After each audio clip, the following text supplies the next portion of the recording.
Halo guys, selamat datang di YouTube channel Irama Mas Digital. Kembali lagi bersama aku Isna di sini. Dan kali ini aku mau ngasih tahu kalian series terbaru yang baru aja dirilis sama Samsung. BTW, Samsung itu ngerilis dua series sekaligus ya. Ada Samsung Galaxy A15 4G dan 5G dan Samsung Galaxy A25. Kalau secara desain sih ketiganya sama ya, dan bahkan nggak ada perbedaan. Mungkin dari back covernya ini terlihat yang berbeda. Untuk perbedaan yang lebih terasa itu ada di bagian spesifikasinya, nanti akan kita bahas lebih lanjut ya. Tapi sebelum kita bahas lebih lanjut, aku mau ngingetin kalian jangan lupa subscribe, like, comment, share, dan aktifin lonceng untuk terus ikutin notifikasi terupdate dari channel kita ya.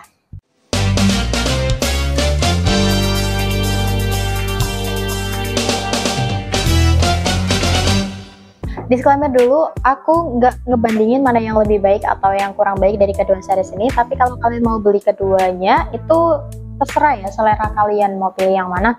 Untuk harganya sih, tadi udah aku cek, ini selisihnya tuh nggak terlalu jauh, ya sekitar 2-3-4 jutaan lah. Dan pertama kita akan bahas di paket pembeliannya dulu. Di paket pembelian keduanya sama, ada unit, buku panduan dan garansi, SIM injektor, dan kabel data. Hanya saja sangat disayangkan untuk Samsung Galaxy A25 ini tidak dapat free charge ya. Jadi mau nggak mau ya harus beli terpisah. Tapi kalau kalian mau beli A15 series, di setiap pembeliannya kalian bakal dapat free charge. Jadi tenang aja ya guys.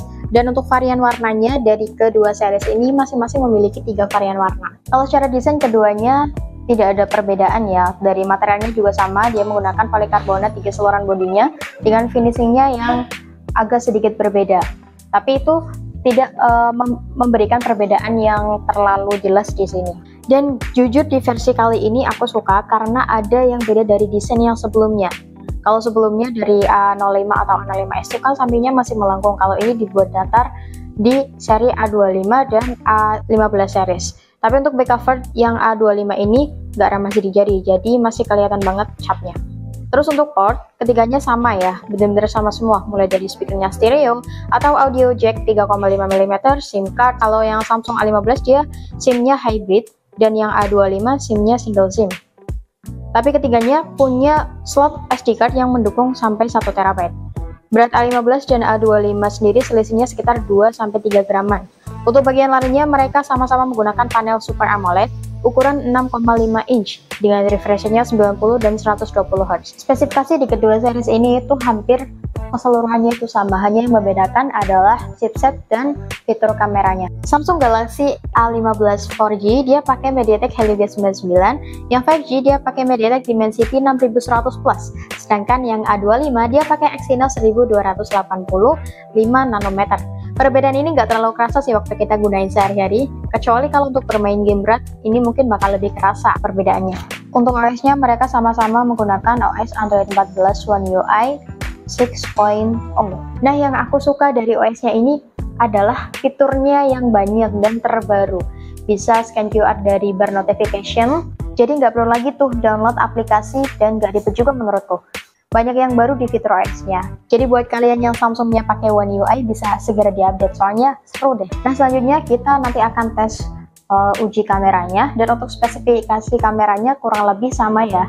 Hanya yang di A25 ini fitur kameranya jauh lebih banyak daripada yang A15. Hasil foto dan video dari Samsung A25 cukup bagus ya, detailnya jelas dan stabil baik kamera depan maupun kamera belakang. Kalau mau ambil foto di tempat yang banyak cahaya, warna yang dihasilkan juga natural dengan kontras, saturasi, dan pencahayaan yang cukup jelas.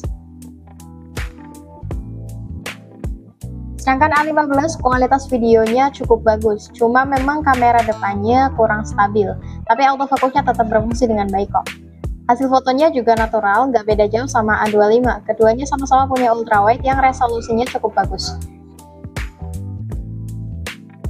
Untuk konektivitasnya di A15 series ini dia ada pilihan 4G dan 5G, sedangkan untuk yang A25 dia hanya satu pilihan yaitu 5G saja. Ketiganya sudah support NFC, Bluetooth, dan Wi-Fi. Serta untuk pemutaran 4K ini hanya bisa didukung di yang A25. Tapi sayangnya ketiganya ini tidak support OTG. Jadi kalau misal kalian mau gunain mikrofon yang harus disambungin dengan OTG, ini belum bisa ya. Tapi kalian bisa menggunakan audio jack sebagai gantinya. Oke, itu aja review Samsung Galaxy A15 series dan A25 kita kali ini. Kurang lebih untuk gambaran smartphone-nya seperti ini ya. Kalau misalnya kalian tertarik, kalian bisa cek link di deskripsi kita. Dan jangan lupa follow media sosial kita untuk info selengkapnya ya. Semoga informasinya bermanfaat. Terima kasih, aku Isna. Sampai jumpa di video selanjutnya. Bye.